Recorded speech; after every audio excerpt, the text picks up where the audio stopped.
દર્શક મિત્રો, નવજીવનના weather update સાથે હું છું ફૈઝાન. બંગાળની ખાડીમાં એક સિસ્ટમ વધુ મજબૂત બની છે, ડીપ ડિપ્રેશનમાં ફેરવાઈ છે. આ જે સિસ્ટમ છે તે મધ્યપ્રદેશ પર ઉપર આવીને પહોંચી છે. ત્યારબાદ ગુજરાતની જો વાત કરી લેવામાં આવે તો છોટાઉદેપુર જિલ્લામાંથી આ સિસ્ટમની એન્ટ્રી થવાની છે.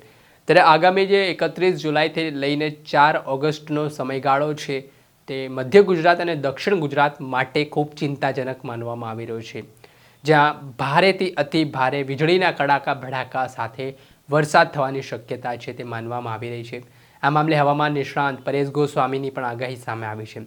તેમાં તેમણે કહ્યું કે જે સિસ્ટમ ડીપ ડિપ્રેશનમાં હતી તે ડિપ્રેશનમાં ફેરવાઈ છે અને આગામી સમયમાં ગુજરાતમાં હવે આ સિસ્ટમ ધીમે ધીમે આગળ વધતી દેખાઈ રહી છે, જેની સીધી અસર છે તે મધ્ય ગુજરાતના મોટાભાગના જિલ્લાઓમાં અને દક્ષિણ ગુજરાતના ભાગોના જિલ્લાઓમાં થવાનું છે.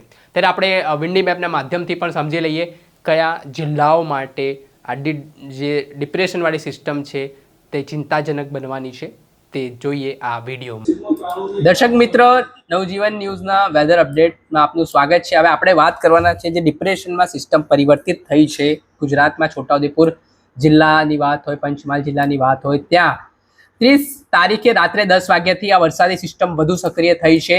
જેમાં આપ જોઈ શકો છો કે પંચમહાલના ગોધરામાં, દાહોદ જિલ્લામાં, છોટાઉદેપુર જિલ્લામાં, બોડેલી જે ગ્રામ્ય વિસ્તારો છે ત્યાં વરસાદી માહોલ જામ્યો છે. બાકી જે મધ્ય ગુજરાત, અમદાવાદ, ગાંધીનગરમાં કોઈ ચિંતાના સમાચાર નથી. સૌરાષ્ટ્રમાં મોટા ભાગના જિલ્લાઓમાં વરસાદી સિસ્ટમ કોઈ સક્રિય જોવા નથી મળી રહી. કચ્છમાં પણ કોઈ સિસ્ટમ છે તે રાત્રે 30 તારીખે 10 વાગ્યાની આસપાસ કોઈ એવો માહોલ વરસાદી જોવા નથી મળી રહ્યો. ઉત્તર ગુજરાતમાં પણ મહેસાણા, પાટણ, બનાસકાંઠા, વાવથરા જિલ્લો, સાબરકાંઠા જિલ્લો, ત્યાં પણ કોઈ વરસાદી માહોલ જોવા નથી મળી રહ્યો. પરંતુ કહેવાય રહ્યું છે કે 31 તારીખે આમાં થોડોક ફેરફાર થશે અને ચિંતાજનક સમાચાર અમુક જિલ્લાઓ માટે ચોક્કસથી બનશે.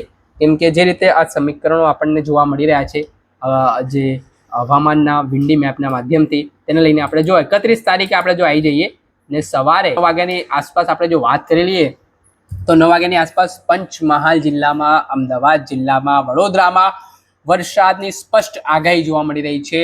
દક્ષિણ ગુજરાતમાં સુરતના હાલ ફરી બેહાલ થવાના છે. વડોદરા ગ્રામ્ય વિસ્તારોમાં ખૂબ સ્થિતિ છે તે વિકટ બનવાની છે.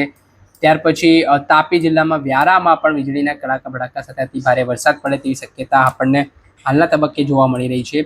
નર્મદા જિલ્લામાં જોઈએ, રાજપીપળા તાલુકો હોય ત્યાં પણ વરસાદી માહોલ, ડેડિયાપાડામાં પણ વરસાદી માહોલ, ભારે વરસાદ જોવા મળી શકે છે. દાહોદમાં પણ ભારે વરસાદની શક્યતા છે તે આપણને હાલના તબક્કે જોવા મળી રહી છે. આ 31 તારીખની હું જે વાત કરી રહ્યો છું કે જ્યાં જે ડિપ્રેશનમાં સિસ્ટમ પરિવર્તિત થઈ છે ને તેના કારણે આ બંગાળની ખાડીમાં સિસ્ટમ વરસાદી સક્રિય બની હતી ને તેની હવે શરૂઆત થઈ છે. પછી આપણે જોઈ લઈએ સવારે 9 વાગ્યાની જે આસપાસની વાત થઈ છે. હવે બપોરે કઈ રીતની સ્થિતિ રહે. બપોરે જો 1 વાગ્યાની આસપાસની વાત કરીએ તો આ ભયાવહ ચિત્ર આપણને જોવા મળી રહ્યું છે, જ્યાં મહીસાગર, પંચમહાલ, છોટાઉદેપુર, મહીસાગર અને પંચમહાલમાં અતિ ભારે વરસાદ જે આપણને જોવા મળી રહ્યો છે ભારેથી.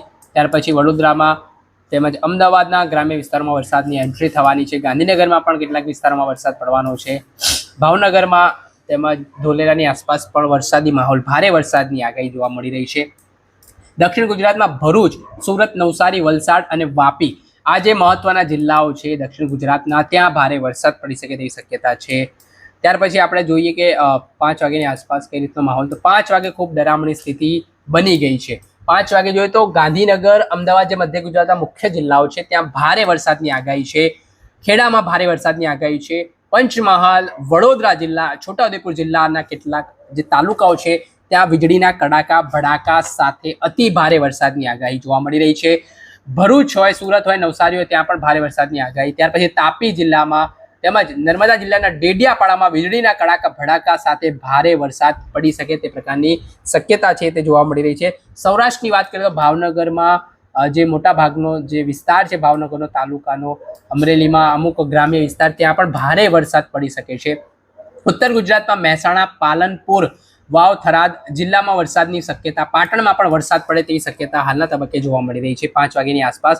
ત્યાર પછી 8 વાગ્યાની સ્થિતિ છે તે અમદાવાદમાં, મધ્ય ગુજરાતમાં સ્થિતિ યથાવત છે, પરંતુ વડોદરા અને નર્મદા જિલ્લામાં અતિ ભારે વરસાદ વીજળીના કડાકા ભડાકા સાથે ભરૂચ જિલ્લામાં જોવા મળી રહ્યું છે. એટલે આ ખાસ કરીને જે મુખ્ય જિલ્લાઓ છે મધ્ય ગુજરાતના, ત્યાં એક આકાશી આફત આવે તે પ્રકારના એંધાણ જોવા મળી રહ્યા છે. કેમ કે પહેલા રાઉન્ડમાં સુરત, બીજા રાઉન્ડમાં આપણે જોવા મળ્યું અમદાવાદ અને ત્રીજા રાઉન્ડમાં હવે વડોદરાનો વારો પડી શકે છે તેવી શક્યતા હાલના તબક્કે વિન્ડી મેપમાં આપણને જોવા મળી રહી છે.